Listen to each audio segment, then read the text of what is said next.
and I'm going to talk a little bit about invasive species, common invasive species, and I'm going to focus in on two at the end. So I have a little quick kind of presentation-y bit at the beginning, which is, my more typical get through my slides. And then I want to leave a good bit of time for like questions and discussions because I do think it's a topic that a lot of people have like misconceptions about and can lead to a lot of confusion. So I want to make sure people have a chance to like have a bit of a chat at the end as well. Um, Hang on, let me just share my screen. Um, Fantastic. I can Um, see that, Orla. Yeah. Right. Okay, got that up. So, we're going to be focusing on the most common invasive species, but to kind of start off with, you need to have an understanding of what we mean when we're talking about invasive species, because I do think there's a lot of misconceptions about what those words mean in particular. So the full legal phrase that you'll get in any legislation or policy about this is invasive alien species. And that term comes from the Convention on Biological Diversity, which we signed up to with the UN. And that is highlighted by the Convention on Biological Diversity as one of the really key drivers of biodiversity loss. And there's a lot of complex reasons why invasive species have really negative knock-on side effects. It can be very hard to predict until those side effects are already happening. So the term alien here refers to something which is non-native or introduced. I tend to use the term introduced because I think it's clearest. It is the most obvious when you're speaking to someone who doesn't have a background in this, what you're actually talking about. People can get a little odd when you're using terms like alien and non-native because they have meanings outside of botany, which are different, that are unrelated to their meanings in botany. And people sometimes want to engage in bad faith in those conversations. I think if you're talking about introduced species, because we're talking about something that humans have brought into an ecosystem artificially, then you're at least being very clear as to what you're talking about. And I think being clear about your terms is always helpful. And then the term invasive, this is actually one that really confuses people because people assume that is what's referring to the introduced status. But actually, in botanical terms, invasive refers to how quickly a plant reproduces and grows and spreads, and how quickly it can take over an area, potentially becoming a monoculture. So there are lots of native species that are invasive growers. If anyone's ever planted mint in their garden, they know exactly how invasive mint is. Technically, bracken is an invasive species, but it's not. It's an invasive grower, but we don't call it an invasive species because it's a native species. So it's just those in terms of biological function of a plant. It's just good to understand what we're talking about. A lot of the data that I draw off is from the National Biodiversity Data Centre. They're based down in Waterford and they kind of monitor species distribution and what their population and what issues that they're facing are going to be, and they have a list of their top 10 invasive species. The one that I work with primarily, which is Gunnera, which is what's on screen at the minute, is actually not listed among their top 10 because it's relatively, the worst patches of it are relegated to the west and southwest. So on a national level, it's not considered in the top 10, but it's top 10 in my heart. So I'm going to be bringing that in regardless. I just want to talk about the five kind of most concerning invasive species, and then we're kind of talk more in practical terms about what that means. One thing that the National Biodiversity Data Centre has as well is a website called invasives.ie. And this is a really useful resource if you are concerned about something in your area, you think there's something that is invasive in your area that someone should be doing something about, and also just learning about it, learning about what biosecurity is, learning about why it matters. If there's something you're seeing and you want to know more about it, they have a lot of resources, identification guides, management tools. If you are a farmer or you're gardening a large area and you want to be dealing with a species that has gotten out of hand, they have advice on how to remove that species in a safe and effective way. So that's a really great resource. So I always like to recommend it to people. So what they count as number one among their kind of top five is giant hogweed. And one of the reasons that giant hogweed often makes it to the top of these lists isn't just that it can really take over an area once it starts seeding on sort of wet banks. You'd often see it near railways or rivers or canals.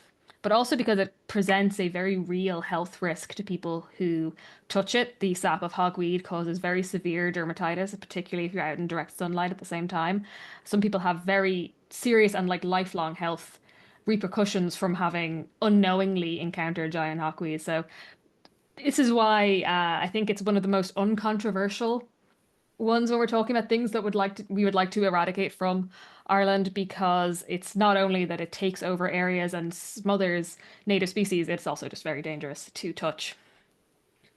American minks are another one that I think a lot of people know about. People are very familiar with the idea of when fur farming as an industry was shut down, or primarily in Ireland, a lot of mink were just kind of released into the countryside. And yeah, it's a big issue for aquarian ecosystems along rivers, things like crayfish, lakes, ground nesting birds. It just sort of adds an additional predator that itself doesn't have very many predators.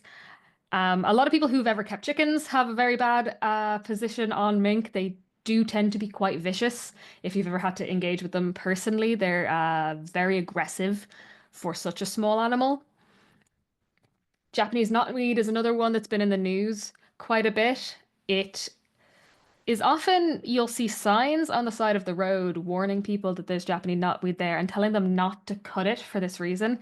The reason that they tell you not to cut verges that Japanese knotweed is in is because the seeds will get caught up on the blades and you can actually end up spreading it further rather than actually removing it. Because, like a lot of these species, that the reason they can be difficult to remove, the reason they've gotten so out of hand, is because most of these species that are of concern aren't something that can be easily dealt with by just dealing with the leaves and stems. You have to get in and deal with the roots.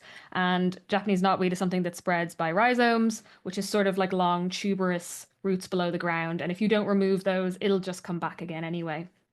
I did know someone who was working on a very interesting project on Japanese knotweed, though, because the rhizomes are edible. And so apparently quite nice if you like that sort of thing. They're a bit like parsnips, but pepperier. And pigs love them.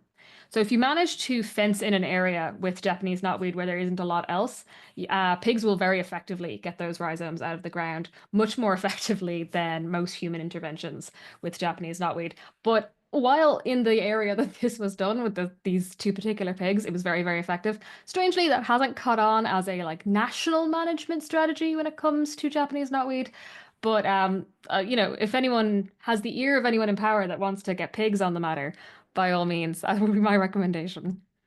Gray squirrels, another one that people are very familiar with as a concept of being an invasive species, because of that sort of almost like in primary school, nearly everyone gets taught about the idea of gray squirrels pushing out red squirrels, especially on the East Coast.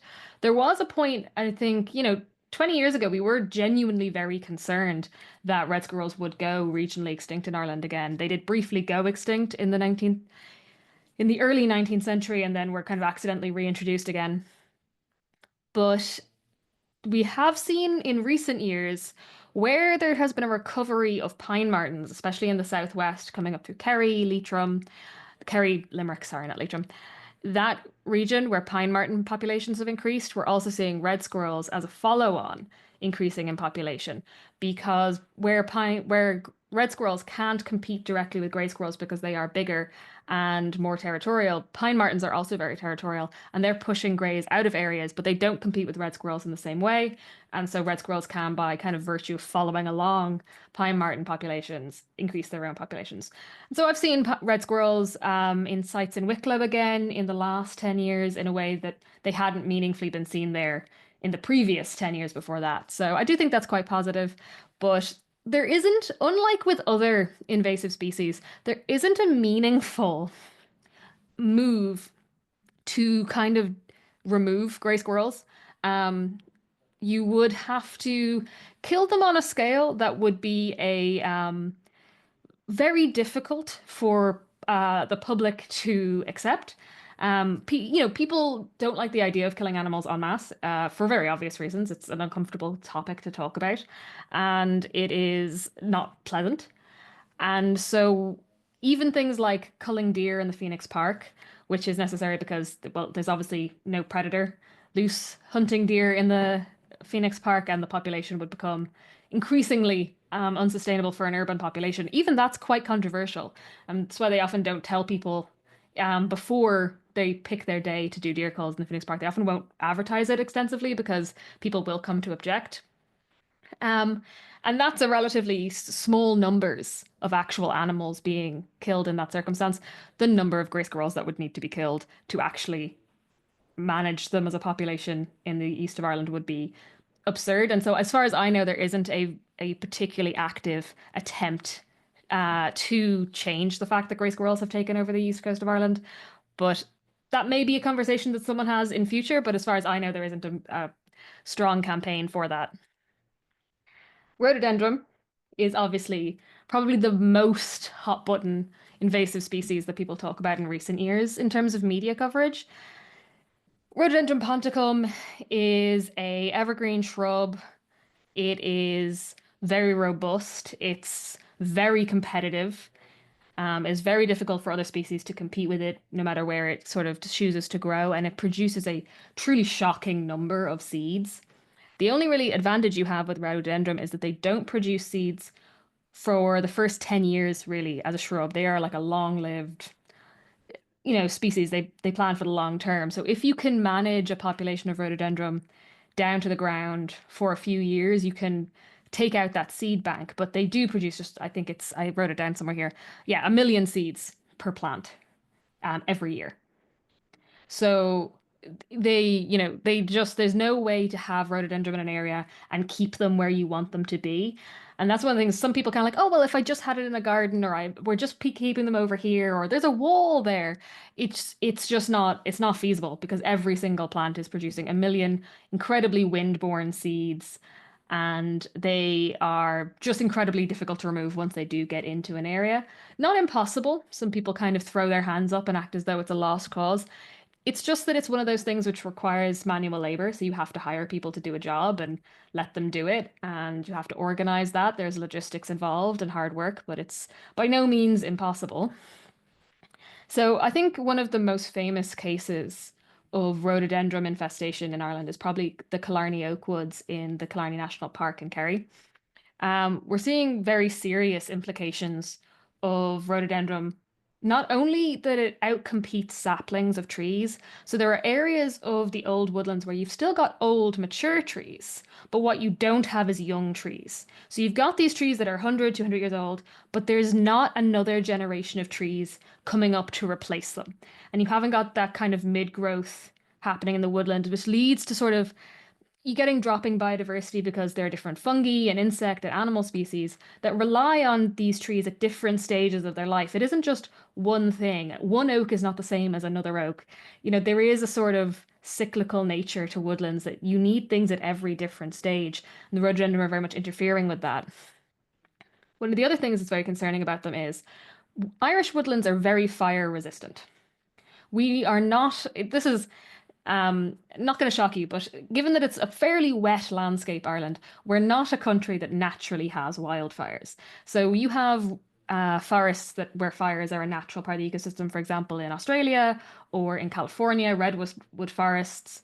Their main way of getting nutrients back into the soil in an arid area is a burning. So the vegetation, the ground level burns, the ash is mixed with the soil, that nutrient level goes back into the soil, and it's a very natural part of the forest ecosystem. We don't need that because everything is going to rot anyway because it's very wet in an Irish woodland. And that means that if a fire does start out on a heath, it'll hit the edge of the woodland, but it's not actually a particular threat to forests in Ireland because they're very fire resistant. You might get a little bit of damage, but it's not going to affect the forest as a whole. It's just too wet. If you have a lot of rhododendron that then dies in situ, gets up to 30 feet tall, you're going to have a stand of dead wood that goes from the ground to the canopy that is incredibly flammable. Rhododendron is very, very flammable when it dies. You then have the fire climb 30 foot of dead rhododendron, and it hits a far more flammable canopy of woodland as opposed to the very fire resistant bottom half of a woodland. So there's all these knock-on effects that you don't even really consider when it comes to invasive species that is well beyond the fact that they take over space. There's ongoing issues there. And the problem is that there isn't a quick fix. one of the things that they've tried with various species like rhododendron is they just want to go in, spray everything with glyphosate and wait for that to fix the problem. But they're very poison resistant and they require manual labor to remove. You have to get in, you have to cut them down, you have to remove the dead wood, you have to get in and dig at the roots. And if you're going to use herbicide, you have to basically put it on the roots of the plant. You can't just spray it on the leaves and hope for the best. It is labor intensive. And so while there's a resistance to investing in that labor, you're not really going to see effective removal of these species. And so then the last species that I'm going to talk about before I get into like more practical side of things is my personal nemesis, Gunnera. So giant rhubarb, I live out on Achill Island, which was the first place in Ireland that giant rhubarb was recorded in the wild. It, like rhododendron, came over from the big landlord estates. It was an exotic plant brought over for ornamental gardens, and it spreads particularly along watercourses. So it doesn't spread quite as quickly as something like rhododendron because it doesn't have windborne seeds, or not very effectively windborne seeds. But along drains, along streams and rivers, anywhere there's water, and obviously in the west of Ireland there's a lot of water, it can become a real issue. And again, it's something that is very poison resistant. You have to get in, you have to chop it down, you have to dig the roots up. There isn't really a shortcut. It's manual labor. At the end of the day, that's what it is. And so this is the one that I work with primarily here in Achill. And it is um, very pervasive here and in other parts of Mayo. There's some parts of Galway it's very bad, parts of Sligo as well.